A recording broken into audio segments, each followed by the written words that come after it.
आज की कहानी के बारे में दो तीन चीज़ें बताऊंगा आपको। एक ये कि आज़ाद हिंदुस्तान में ऐसे कुछ केसेस हैं, बल्कि बहुत सारे ऐसे केसेस होंगे जो अनसॉल्व्ड हैं, लेकिन ऐसे कुछ ही केस हैं जिनमें ये पता है कि गुनहगार कौन है, कातिल कौन है, लेकिन उसके बावजूद वो हाथ नहीं आया, बरसों बीत गए।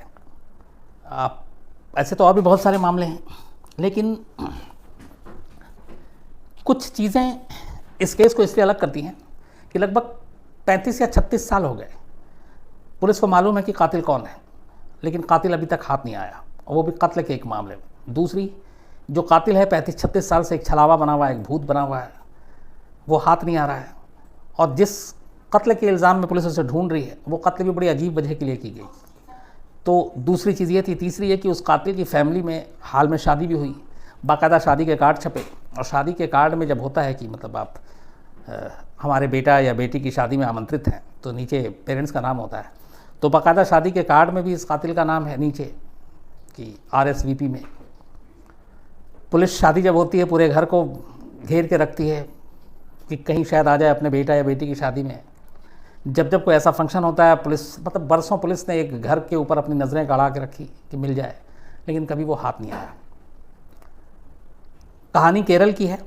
क्राइम तक की एक फैमिली के मेंबर ने ही इस कहानी के बारे में फरमाइश की थी, उनका नाम बाद में बताऊंगा। और केरल के इतिहास में बहुत खूबसूरत जगह है केरल। ऐसा कोई भी एक क्रिमिनल या मुजरिम नहीं है जो इससे लंबे वक्त से, इतने ज़्यादा लंबे वक्त से जिसकी वहाँ केरल पुलिस को तलाश हो। तो केरल पुलिस के इतिहास में ये एक रिकॉर्ड है कि केरल पुलिस एक ऐसे कातिल को ढूंढ रही है पिछले 36 साल से, जो अब तक उसे नहीं मिला। उस कातिल की तलाश में लगभग पूरे हिंदुस्तान छान मारा केरल पुलिस ने। हिंदुस्तान के अलावा वो बाहर गई, दूसरे देशों में भी, और अब भी ये केस क्लोज नहीं हुआ है। आज भी उस कातिल की तलाश है और पुलिस उसे ढूंढ रही है, लेकिन वो हाथ नहीं आया। अब कौन है ये, क्यों कत्ल किया, कैसे भागा, कहाँ कहाँ छुपा, ये पूरी कहानी आपके सामने है। बात 1984 की है। केरल में एक शख्स रहता था जिसका नाम था सुकुमारा कुरुप। सुकुमारा कुरुप केरल में पैदा हुआ, बड़ा हुआ तो इसने कुछ वक्त के लिए एयरफोर्स में एक अफसर के तौर पे काम किया, इंडियन एयरफोर्स में। लेकिन फिर इसने वो नौकरी छोड़ दी, और इसकी एक ये ख़ास थी कि ये बचपन से अपने नाम बड़ी तेज़ी से बदलता था। सुकुमारा कुरुप रखा, उससे पहले इसका नाम गोपाल कृष्णन था। फिर एयरफोर्स में गया, एयरफोर्स छोड़ दी। एयरफोर्स छोड़ने के बाद फिर इसने एक अबू धाबी के मरीन पेट्रोलियम कंपनी में इसने नौकरी की, और अबू धाबी में ही ये तब रहने लगा। इसी बीच 1984 में ये केरल वापस लौटता है। लौटने के बाद इसके दिमाग में ये होता है कि हमें पैसे कमाने हैं, और बहुत सारे पैसे कमाने हैं, तो कैसे कमाया जाए। तो उसके ऊपर ये बहुत सोचता है, और इस पैसे कमाने के आइडिया के बारे में इसका एक अपना ख़ास दोस्त था साहू, उससे बात करता है। इसका एक ब्रदर इन लॉ था भास्कर पिल्लई, उससे बात करता है। और फिर आखिर में सुकुमारा कुरुप एक प्लान बनाता है, वो ये कि वो एक इंश्योरेंस कराएगा अपने नाम की, और उसके बाद वो ख़ुद को डेड डिक्लेयर करा देगा, मतलब वो मुर्दा है, और उस इंश्योरेंस के जो पैसे हैं वो उसे मिल जाएंगे। 1984 में 8 लाख रुपए का वो इंश्योरेंस करवाता है। इंश्योरेंस कराने के बाद पहला काम पूरा हो गया। अब ये था कि वो जब मुर्दा बने तभी पैसे मिलेंगे, और इस क्लेम में जाहिर सी बात है फिर लोगों को पता होना चाहिए जो राजदार हैं, क्योंकि फिर आप पैसे कैसे क्लेम करेंगे। तो इसमें इसने शामिल किया अपने ब्रदर इन लॉ को, अपने दोस्त को, और एक इसका जो ड्राइवर था उसका नाम था पुनप्पन, उसको। तो पहला चरण हो गया पूरा कि इंश्योरेंस कराना है। अब यह है कि क्लेम करना है मुर्दा करके, लेकिन अब मरने के लिए भी ज़रूरी है कि इंश्योरेंस कंपनी और पुलिस को लाश चाहिए। इन्वेस्टिगेशन के बाद ही इंश्योरेंस कंपनी जो है वो क्लेम की बाकी चीज़ें पूरी करती है। तो अब ये सारे लग गए एक ऐसी लाश को ढूंढने में जो दिखता हो एकदम कुरुप जैसा, कद काठी हुलिया सब कुछ, और इसकी बाकायदा तलाश इसने शुरू कर दी। ये बात किसी को मालूम नहीं थी, राज 3 लोगों के बीच में था। वक्त बीतता है, अचानक 22 जनवरी 1984 को केरल में एक जगह है मवेलिक्रा, और वहाँ पे है एक कुन्नम। तो कुन्नम में एक हाईवे पे केरल पुलिस को एक एम्बेसडर कार नज़र आती है। सुबह सुबह वक्त था करीब 5:30 बजे, 22 जनवरी 1984, और उस एम्बेसडर कार में आग लगी हुई थी। रोड के किनारे किसी ने खबर दी पुलिस को, पुलिस वहाँ पे पहुँचती है। एम्बेसडर कार पूरी तरह से जल चुकी थी। आग बुझाई जाती है। इसके बाद उसके अंदर से ड्राइवर सीट के पास एक शख्स की लाश मिलती है।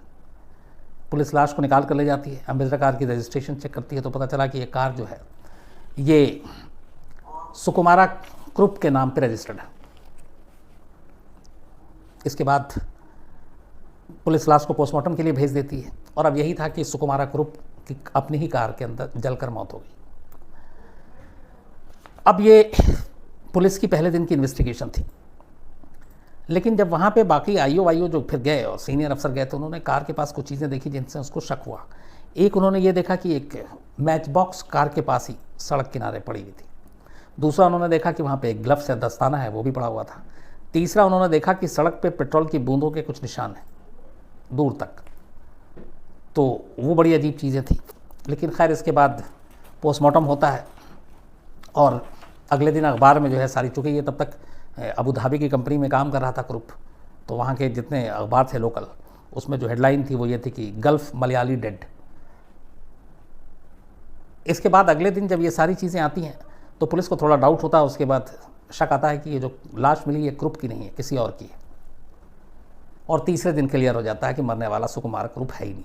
तो 3 तरह की खबरें 3 दिन में अखबार में छपती हैं, क्योंकि इस पूरी कहानी में इतने उतार चढ़ाव थे। सबसे जो तीसरी चीज़ थी और जिसने ये साबित कर दिया कि लाश ग्रुप की नहीं है, वो थी तीसरे दिन आई पोस्टमार्टम रिपोर्ट।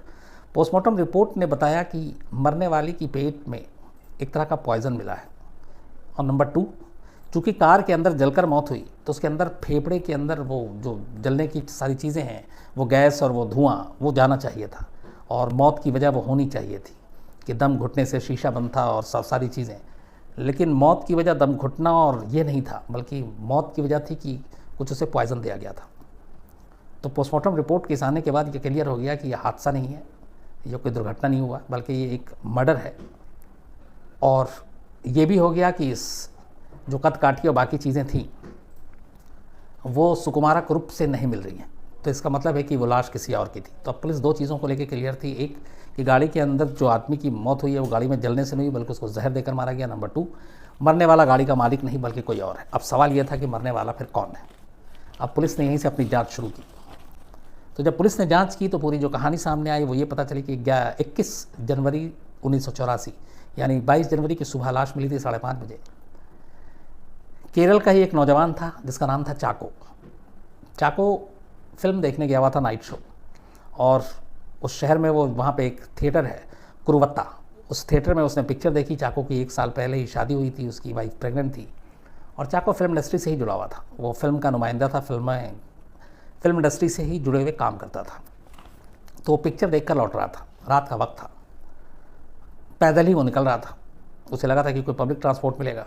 इस दौरान में उस इंश्योरेंस के बाद ये सुकुमारा ग्रुप, इसका ब्रदर इन लॉ, इसका दोस्त और जो गाड़ी थी वो ड्राइवर चला रहा था, ये लोग सड़क पे घूम रहे थे गाड़ी में और तलाश में थे लगातार कि कोई एक सुकुमारा ग्रुप जैसे कदकाठी का बंदा मिल जाए जिसको ये मार सकें और उसके बाद इंश्योरेंस क्लेम कर सकें। तो उन्होंने बहुत ढूंढा, बल्कि उससे पहले इन्होंने मुर्दा भी ढूंढा कि चलो कई मुर्दा घर भी गए चुपचाप ये देखने के लिए कि कोई मुर्दा मिल जाए इस कदकाठी का, इस हुलिये का, बट वो नाकाम रहे।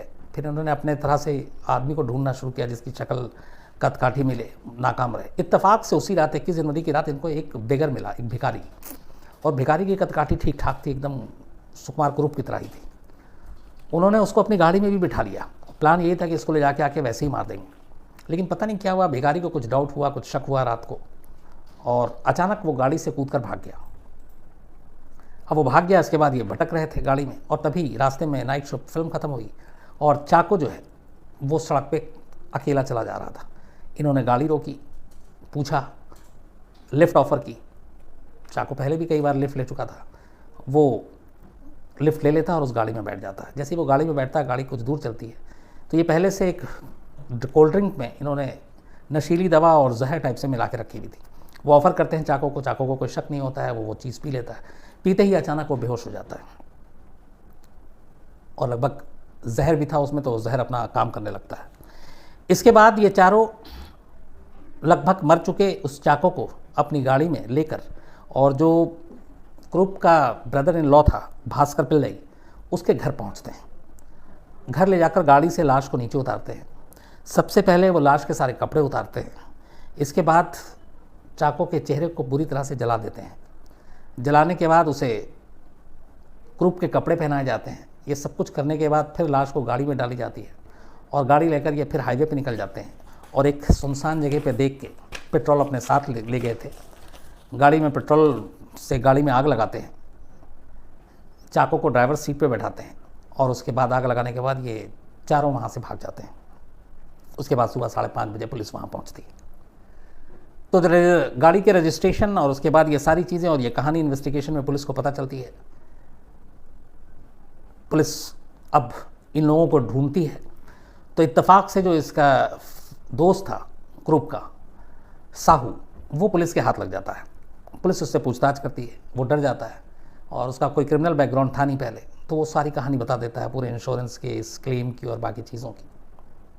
क्योंकि पुलिस को उस गाड़ी में लाश मिलने के बाद ये डाउट हो गया था कि अगर ये गाड़ी के ओनर की लाश नहीं है, किसी और की है, और जिस तरीके के कपड़े और बाकी चीज़ें पहनाए गए हैं तो कहीं ना कहीं साजिश के तार इस गाड़ी के ओनर से मिलती जुलती है। तो इसीलिए पुलिस ने ज़ीरो इन किया था इस गाड़ी और उसके तमाम लोगों पे।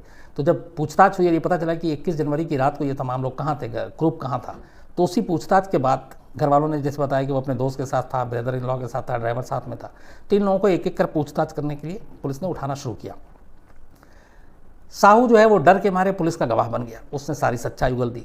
उसकी इस सच्चाई उगलने के बाद पुलिस ने जो ब्रदर इन लॉ था भास्कर, उसको गिरफ्तार किया, जो ड्राइवर था पुरप्पन, उसको भी गिरफ्तार कर लिया। अब बचा मेन सुकुमारा ग्रुप। अब पुलिस इसकी तलाश कर रही है और इस दौरान में जो 3 दिन मिला था जब तक पुलिस को सच्चाई पता चलती, सुकुमार गायब। अब पुलिस को मालूम था कि अबू धाबी में फलाने कंपनी में काम करता है। केरल पुलिस की टीम अबू धाबी जाती है, वहाँ पहुँचती है, पता चला वहाँ कहीं नहीं मिला। इसके बाद एक लंबी तलाश शुरू होती है। वक्त बीतता जाता है, सुकुमार ग्रुप का कहीं पता नहीं चलता है। इस दौरान में अदालत में मुकदमा चलता है। इस मुकदमे में चूँकि साहू सरकारी गवाह बन गया था तो ग्रुप के ब्रदर इन लॉ को उम्र कैद और ड्राइवर को उम्र कैद की सज़ा मिलती है। तब उम्र कैद 14 साल की हुआ करती थी। और जो मेन असली कातिल था वो गायब था। पुलिस ढूंढती रहती है। अब इस दौरान में किस्तों में और टुकड़ों में ग्रुप की जानकारियां जो है केरल पुलिस को मिलती रहती है। एक बार मुंबई में सांता क्रूज एयरपोर्ट के पास से पोस्ट क्या हुआ, एक पोस्ट कार्ड ग्रुप की फैमिली को मिलता है 1990 में, उसके भागने के 6 साल के बाद। तो अब ये था कि ये पोस्ट कार्ड जो है वहाँ से पोस्ट किया गया। केरल पुलिस ने चूँकि पूरे घर पे नज़र रखी हुई थी, फैमिली को भी लगातार एक तरह से प्रेशर में लिया हुआ था। तो जैसे इस पोस्ट कार्ड के बारे में पता चलता है, पुलिस की टीम फ़ौरन मुंबई पहुँचती है, सांता क्रूज़ के आसपास के पूरे इलाके को छान मारती है, उसकी तस्वीर दिखाती है, कोई कामयाबी नहीं मिलती। इसके कुछ दिन के बाद अचानक गुजरात से खबर आती है कि गुजरात में जो है ग्रुप को देखा गया है। और ये टिप ऑफ इस बार खुद एयरफोर्स ने दिया था, इंडियन एयरफोर्स ने, चूँकि उसमें काम कर चुका था। लेकिन जिस जगह पे की टिप ऑफ दी गई थी, जहाँ जानकारी दी गई, वहाँ पे पुलिस की टीम पहुँचती है, मिलता कुछ नहीं है। एक बार पता चला कि भोपाल में एक रिलेटिव है, ग्रुप वहाँ मिलने के लिए आप फ़ौरन भोपाल में वहाँ पे टीम पहुँचती है, वो वहाँ नहीं मिलता। इस तरीके से शहर शहर उसके बारे में जब जब जानकारी मिलती, पुलिस की टीम पहुँचती, लेकिन वो कोई फ़ायदा नहीं होता। हालांकि इस दौरान उसकी वाइफ, उसके रिश्तेदार और बाकी लोगों के ऊपर भी पुलिस ने तमाम प्रेशर डाले। कहते हैं कि 3rd डिग्री भी इस्तेमाल किया, क्योंकि उन्हें ये यकीन था कि सुकुमार ग्रुप कहीं भी है, वो अपनी फैमिली के टच में है, तो फैमिली शायद दबाव में बता दे या डर से बता दे। तो सारे हथकंडे अपनाए गए, लेकिन कोई फ़ायदा नहीं हुआ, उसका कोई सुराग नहीं मिला। और धीरे धीरे वक्त बीतता गया, 10 से 20 साल हो गए, 20 से 30 साल हो गए, उसका कोई सुराग नहीं मिला। इसी दौरान 2010 में, 9 साल पहले, ग्रुप के बेटे सुनीत पिल्लई की शादी थी और उस शादी केरल में ही थी। और 2010 में जब ये शादी थी तो ग्रुप का जो ब्रदर इन लॉ था भास्कर पिल्लई, तब तक वो अपनी उम्र कैद की सज़ा काट कर रिहा हो चुका, ड्राइवर भी रिहा हो चुका, दोनों आज़ाद थे। 2010 में शादी थी सुकुमार ग्रुप के बेटे की, बाकायदा मतलब अच्छे और बड़े पैमाने पे ये शादी हुई। जो शादी का कार्ड छपा उसमें बाकायदा जो इनविटेशन लेटर भेजा गया था, उसमें सुनीत पिल्लई के नीचे नाम पे लिखा हुआ था, सन ऑफ मिस्टर सुकुमारा पिल्लई। अब पुलिस भी इस शादी में एकदम बिन बुलाए मेहमान की तरह पहुंची और उसे ये था कि बेटे की शादी में वो कोई ना कोई भेस बदल के आ सकता मिलेगा, लेकिन वो मिला नहीं। और इसके बाद पुलिस के फिर हाथ खाली रह गए। इस दौरान में पुलिस को बीच बीच में पता चला कि कभी दुबई में, कभी अबू धाबी में वो है, पर पुलिस की टीम वहाँ गई, कोई जानकारी नहीं मिली। आखिरी जानकारी जो ग्रुप के बारे में पुलिस को मिली वो मिली है सऊदी अरबिया से, कि सऊदी अरबिया के एक छोटी सी जगह पर ये एक जगह पे एक मुलाजिम काम कर रहा और इसने अपना नाम मुस्तफ़ा रखा हुआ है। ये 2017 का इन्फॉर्मेशन था जो लास्ट आया कि सुकुमारा ग्रुप जो है वो मुस्तफ़ा नाम से सऊदी अरब के एक ऑर्फन हाउस यतीम खाने में नौकरी कर रहा है और मुस्तफ़ा नाम है और वो वहाँ पे है। इस चीज़ को इसलिए भी बल मिला इस शक को इस बार क्योंकि ग्रुप की फैमिली जो है उसका लगातार गल्फ़ आना जाना था। वो हर साल 2 साल में फैमिली का कोई ना कोई मेंबर बारी बारी से वहाँ ज़रूर जाता है। वो सऊदी भी जाते। शुरू में अबू धाबी में हालांकि ग्रुप की वाइफ जो है वो खुद नर्स का काम कर रही थी और वाइफ भी सस्पेक्टेड थी इस मर्डर की प्लानिंग में, इंश्योरेंस की प्लानिंग में, और वाइफ की सिस्टर भी, मतलब ग्रुप की साली भी। लेकिन बाद में प्रूफ नहीं मिला तो उनको इसलिए छोड़ दिया गया, उनको बाहर कर दिया गया एफआईआर से। लेकिन शुरू में ये सस्पेक्टेड थे। तो आखिरी जानकारी मिली सऊदी अरबिया के बारे में, पुलिस की टीम वहाँ पहुँची, सारे इलाके खंगाल डाले, लेकिन ग्रुप जो है फिर भी नहीं मिला। 1984 से वो भागा हुआ है। आज हम 2019 में हैं, 19 भी ख़त्म होने वाला है। लगभग 36 साल हो गए, न ये केस बंद हुआ है, न ग्रुप हाथ आया है, न उसकी कोई जानकारी मिली है। हालांकि कहते हैं कि उसकी तलाश में लाखों रुपए, बस लाखों भी अब शायद करोड़ पार कर गए होंगे, केरल पुलिस ने उसकी तलाश की मुहिम में खर्च कर डाले, लेकिन वो आज भी हाथ नहीं आया। केरल पुलिस के इतिहास में कोई इतना लंबे टाइम तक का भगोड़ा जो 36 साल से कानून की आंखों में धूल झोंक भाग रहा है, कोई दूसरा क्रिमिनल नहीं है, कोई दूसरा इसकी कोई मिसाल नहीं है वहाँ पे। तो ये अब तक एक सबसे, और दूसरा केरल पुलिस के इतिहास में सबसे ये लंबा केस है जिसमें अभी तक मुजरिम उसके हाथ में नहीं आया।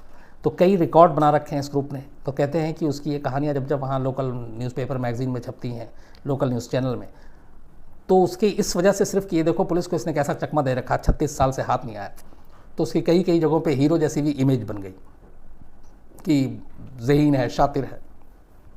2017-18 में उसकी इस पूरी कहानी को लेकर केरल के एक जाने माने एक्टर उस पर फिल्म भी बनाई। अब वो पता नहीं वो फिल्म शायद रिलीज़ हुई है या अभी बन रही है, लेकिन 17 में ऐलान किया गया कि सुकुमार ग्रुप के ऊपर फिल्म बनाई जाएगी, तो वो भी चल रहा है। लेकिन कुल मिला के कहानी ये है कि एक फिल्म इंडस्ट्री से जुड़े हुए नौजवान के कत्ल के मामले में 36 साल के बाद भी सुकुमारा ग्रुप केरल पुलिस के हाथ नहीं आया। और सबसे अहम चीज़ कि जब उसने ये कत्ल किया था 1984 में, तब उसकी उम्र थी 38 साल, 38 ईयर।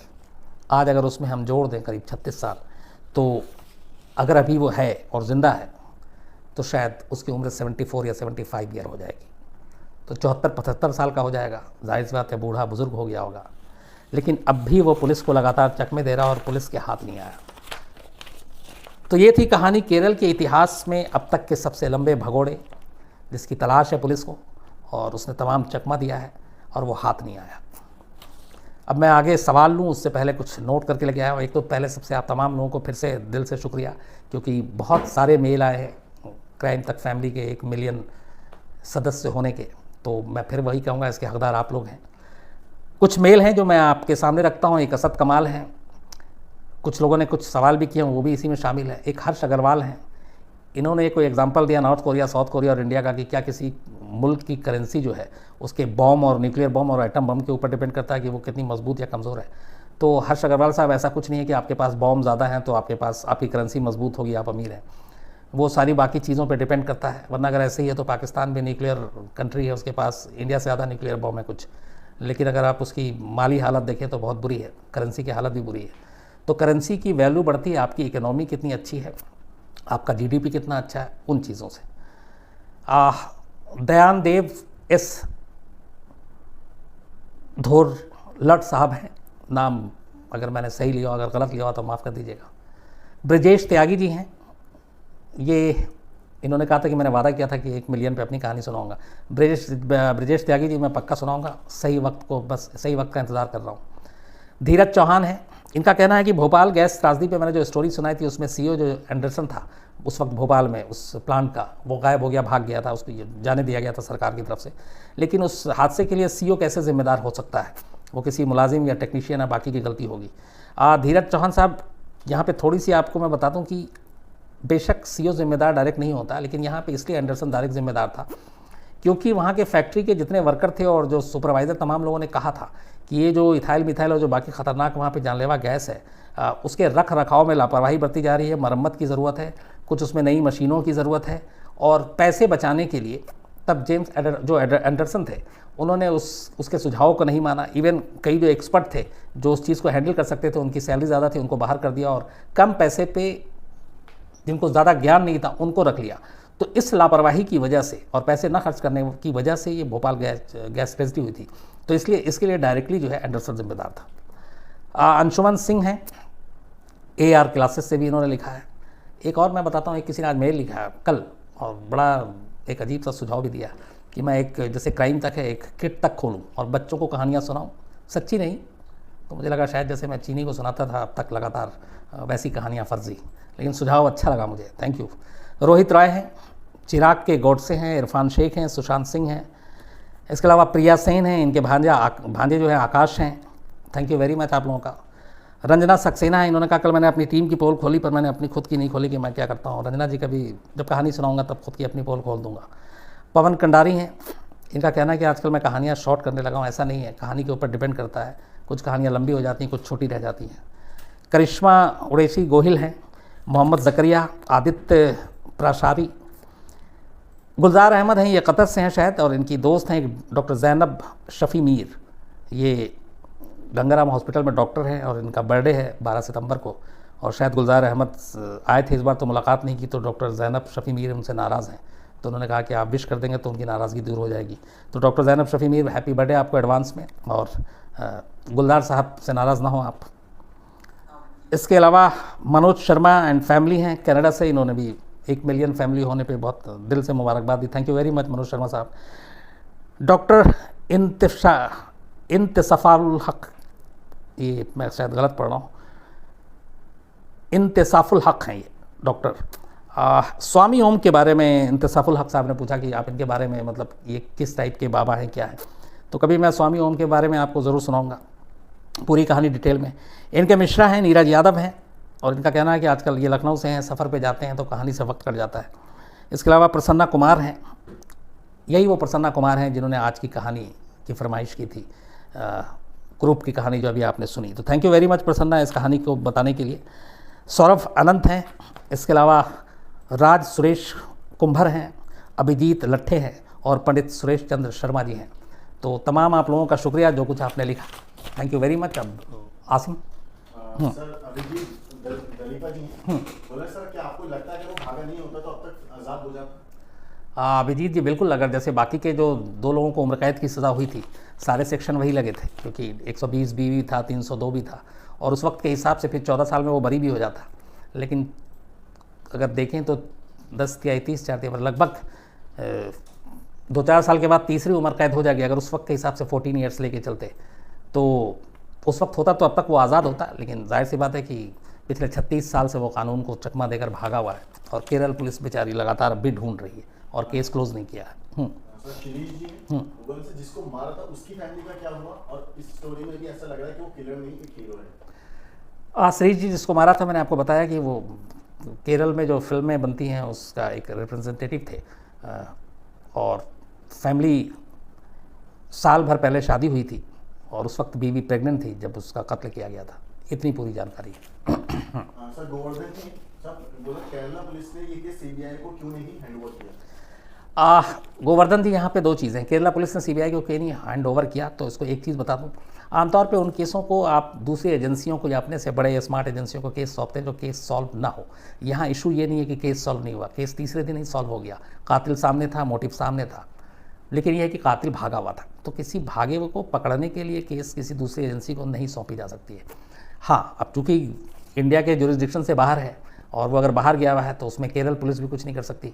तो ऐसे में इंटरपोल की मदद लेते हैं, जो इंटरपोल की मदद ली गई, बाकायदा उसका लुकआउट नोटिस जारी हुआ, एयरपोर्ट पे उसके बारे में सब कुछ किया गया, तो बाकी सारी कवायद पूरी की गई। लेकिन केस को सीबीआई को देने का मतलब तब होता कि जब केस सॉल्व नहीं हो रहा। यहाँ ऑलरेडी सुलझाया केस था, सिर्फ ये था कि कातिल भागा हुआ है।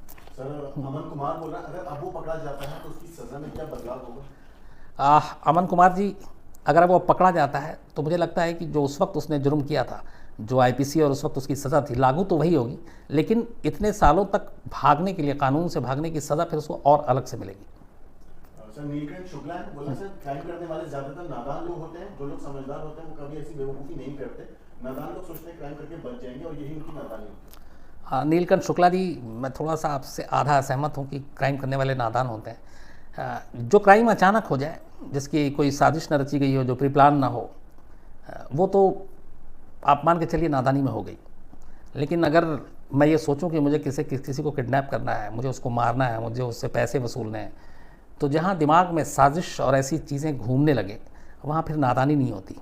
दूसरे आपके सवाल का जवाब कि वे भूल जाते हैं कि वो पकड़े नहीं जाएंगे, तो उसकी दूसरी वजह भी है। वो ये है कि बहुत बार ऐसा लगता है क्रिमिनल्स को कि कानून हमारा क्या कर लेगा, क्योंकि कानून का खौफ उनके अंदर रहता नहीं। वो ये भी जानते हैं कि ठीक है, पकड़ा जाएंगे तो क्या होगा, 20, 30, 40 साल मुकदमा झेल लेंगे, बेल पे बाहर आ जाएंगे, फिर कुछ और करेंगे। ऐसे हज़ारों केस हैं जिसमें पकड़ा गया गुनहगारों को, वो जेल गए, बेल पे आए, फिर उन्होंने क्राइम किया। बल्कि कई बार तो ऐसा हुआ कि जो पहली बार जिस क्राइम के पकड़े जाने के बाद जेल में गए, बेल पे आने के बाद उससे भी सीरियस क्राइम कर दिया। तो ये सारी चीज़ें भी मैटर करती हैं। सर विनय तिवारी पूछ रहे हैं, तो क्या अगर अब वो मर जाता है तो उसके परिवार को इंश्योरेंस का पैसा मिलेगा? हाँ, विनय तिवारी जी बिल्कुल भी नहीं मिलेगा, इसलिए कि वो जो इंश्योरेंस और उस इंश्योरेंस को कराने की जो सारी चीज़ें थी, जो चार्जशीट में दाखिल की गई कि उसका नियत ही कुछ और था, तो बिल्कुल भी नहीं। हाँ, अब नया इंश्योरेंस उसने नए नाम से या किसी और से कराया हो, और जाहिर सी बात उसके बारे में किसी को पता नहीं, तो उसके बारे में नहीं कह सकते। लेकिन वो जो 1984 का इंश्योरेंस का क्लेम है, वो जाहिर सी बात उसको अब नहीं मिल सकता। सर एक सवाल है दीपेश साहू जी का, बोल रहे हैं सर, अगर पुलिस के आलस की वजह से कोई केस लेट होता है, अगर केस हाई प्रोफाइल हो, तो गरीब इंसान को इंश्योरेंस का पैसा नहीं मिलेगा क्या? साहू जी, कई बार ऐसा होता है कि पुलिस की लापरवाही से बहुत सारी ऐसी चीज़ें होती हैं, तो कोर्ट ये तय कर सकता है कि उस सामने वाले को मुआवजा दिया जाए, उसकी रकम कोर्ट तय करती है। तो ऐसा कई केस में हुआ है कि मिलता है लोगों को। सर दीपेंद्र जी हैं, बोल रहे हैं कि सर मंजूनाथ जो इंडियन ऑयल के ऑफिसर थे, उनके मर्डर केस की कहानी बताइए। जी, मैं मंजूनाथ की आपको बिल्कुल कहानी सुनाऊंगा, और अच्छा वो आपने याद दिलाया, क्योंकि इस स्टोरी को मैंने कवर भी किया था और कई दिनों तक इसके ऊपर काम किया था। तो मैं आपको सुनाऊंगा, पक्का वादा। सर पबजी मोबाइल वॉर करके अकाउंट है, लेकिन इनका नाम अभिषेक है, लखनऊ से। सर ये बोल रहे हैं कि आपने वादा किया था कि आप 10 मिलियन पे अपनी आत्मकथा सुनाएंगे, सर क्यों ऐसा कर रहे हैं कि नहीं? हाँ अभिषेक जी, मैंने अभी एक का और भी आपको बताया था कि मैं पक्का सुनाऊंगा, और मैंने वादा किया, वादा तोड़ूंगा नहीं। हाँ, बस किसी भी दिन सुना सकता हूँ। सर मल्टीप्लेक्स यूट्यूबर से अकाउंट है, बोल रहे हैं सर 30 साल से अपराधी फरार है, इससे आप पुलिस सिस्टम के क्या कहना चाहेंगे, जबकि साउथ इंडिया आईटी सेक्टर में आ गया? देखिए, 1984 की उस वक्त की बात है, तो उसमें एक चीज़ और भी थी कि उस वक्त फॉरेंसिक साइंस और वो सारी भी चीज़ें हुई थी इस केस को सॉल्व करने के लिए, लेकिन फॉरेंसिक जितना आज आगे है उस वक्त नहीं था। लेकिन बहुत सारी ऐसी चीज़ें हैं, पुलिस को जब जब सुराग मिलता है वो पहुंचती है, लेकिन 30 साल 35 साल एक लंबा वक्फा होता है, एक लंबा अरसा होता है। अब उसमें क्या हुलिया उसने बदल लिया, अब क्या कैसा लुक है, कहाँ है।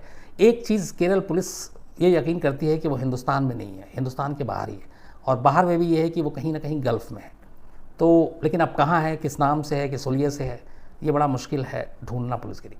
सर प्रांजल गुप्ता है, बोल रहे हैं कि सर इस तरीके के जो भी अपराध होते हैं उसमें गलती किसकी होती है? सरकार को हम ठहराएं गलत, या पुलिस को ठहराएं, प्रशासन को, या उसकी परवरिश को? अब प्रांजल जी, इसमें कई ऐसे क्राइम है जिसमें हम पुलिस को या सरकार को गुनहगार नहीं ठहरा सकते। अब जैसे एक आदमी के दिमाग में, अब मैं ही इस वक्त आपके सामने बैठा हूँ, मेरे दिमाग में क्या क्या साजिश चल रही है, तो वो मुझे पता है। वो दिल्ली पुलिस को नहीं मालूम होगी, या कि दिल्ली में जो सरकार है उसको नहीं मालूम होगी। तो अब इसके लिए मैं उन लोगों को कैसे दोष या इल्ज़ाम दे सकता हूँ? हाँ, जो बेसिक चीज़ है आपकी तीसरी लाइन, संस्कार। आदमी को जो बचपन से घर में आपको जो तालीम दी जाती है, शिक्षा दी जाती है, उसका बहुत असर होता है। तो आमतौर पे अगर आप ठीक ठाक अच्छे माहौल में हैं, अच्छे लोगों के साथ आपका उठना बैठना, अच्छी सोहबत है, तो फिर इंसान सही रास्ते पे चलता है। लेकिन अगर आपके दोस्त बुरे हैं, सोहबत बुरी है, तो फिर बहुत सारी चीज़ें बदल जाती हैं। तो संस्कार, परवरिश और सोहबत, इसका बहुत असर पड़ता है हर इंसान की ज़िंदगी में। सर गजनंद खड़गे जी बोल रहे हैं, सर आपने पटना स्टिंग की वीडियो पे बोला था, वो हम कब देखेंगे, वो स्टिंग कब देखेंगे? हाँ खड़गे साहब, मैंने बोला हुआ ऑलरेडी, बल्कि मैं अभी ये मुझसे आसिम कह रहा है कि हम कब देखेंगे, जबकि उसका काम है कि ढूंढ के उसको डालना चाहिए। तो ये तुम्हारी जिम्मेदारी है, उसको लाओ, ढूंढो और डालो। सर एक नीतीश जी हैं, हाँ। बोल रहे हैं कि सर इस टाइम पे बिहार में कुछ अपराध बढ़ते जा रहे हैं, ऐसा इसके लिए किसको जिम्मेदार मानता है? देखिए, कहीं भी अपराध अगर बढ़ता है तो ये सीधा सीधी सब्जेक्ट जो है लॉ एंड ऑर्डर वो स्टेट गवर्नमेंट का होता है। तो कोई भी हो, यूपी हो, बिहार हो, महाराष्ट्र हो, गुजरात हो, कहीं भी, तो उसके लिए सीधा सीधी ये है कि जो स्टेट गवर्नमेंट है, जो पुलिस है, ये उसकी रिस्पॉन्सिबिलिटी है कि वो कंट्रोल करे क्राइम को, वो क्रिमिनल को कंट्रोल करे। तो अक्सर ये होता है, और ख़ासतौर पर अपना यूपी बिहार तो बदनाम ही इसीलिए है कि क्राइम को लेकर बहुत सारा। सर ऋषिकेश जी हैं, बोल रहे हैं कि सर अगर कोई सरकारी गवाह बन जाता है तो क्या उसकी सज़ा कम हो जाती है? जी बिल्कुल ऋषि जी, जो भी कई बार ऐसा होता है, अक्सर बहुत सारे मामले में हुआ जिसमें आप सरकारी गवाह बन जाते हैं, तो इसी कई बार इसको वादा माफ गवाह भी कहते हैं। तो उसमें फिर कानून जो है, पुलिस आपके साथ मुरव्वत बरती है और आपको जो है सज़ा या तो बिल्कुल ही ख़त्म कर दी जाती है, बहुत ही मामूली सज़ा होती है। इसीलिए और ऐसे जो आमतौर पे जो सरकारी गवाह बनते हैं या इस तरीके से वादा माफ गवाह, उसमें पुलिस की मजबूरी ये होती है कि ज़्यादातर उन केसेस में बनते हैं जिसमें पुलिस के पास कोई सबूत ना हो और कोर्ट में वो केस ठहरे नहीं। तो अब ऐसे केस में क्या करें, तो एक ऐसा जो उस केस से ही जुड़ा हुआ हो, अगर वो आता है और वो ये सारी चीज़ें कहता है तो उसकी एक अहमियत होती है कोर्ट में। तो इसीलिए आम तौर पे सरकारी गवाह उन केस में ही पुलिस लोगों को बनाती है जिस केस में सबूत पुख्ता ना हो, कमज़ोर हो। सर मोदिता रावत है, बोल रही है कि सर जब हम इसको प्रत्यर्पण नहीं करके उसे दूसरी कंट्री से हिंदुस्तान नहीं ला सकते, तो दाऊद हो या फिर माल्या हो, इन जैसे अपराधियों को कैसे लें? नहीं रावत जी, यहाँ पे आप मोनिता रावत जी, आपने अगर ये जो कहा तो थोड़ा सा सवाल आपका मुझे लगता है पूछने में आपने गलती कर दी। प्रत्यर्पण की बात तब आएगी जब ये किसी देश में मिल जाए, दिख जाए, पकड़ा जाए, तब फिर उसको लाते हैं। प्रत्यर्पण ये होता है कि हमें जिसकी तलाश है, कानून को जिसकी तलाश है और वो किसी मुल्क में है और उस दिख गया, मिल गया है, तो अब उसे हमें भारत लाना है और वहाँ की सरकार लाने नहीं दे रही। तो विजय माल्या से लेके बाकी जो आपने एग्जाम्पल दिया उनमें और इस कहानी में बेसिक फ़र्क ये है कि केरल पुलिस को और या हम लोगों को, इंडियन कानून को ये पता ही नहीं है कि क्रूप कहाँ है, किस देश में है, किस नाम से रह रहा है।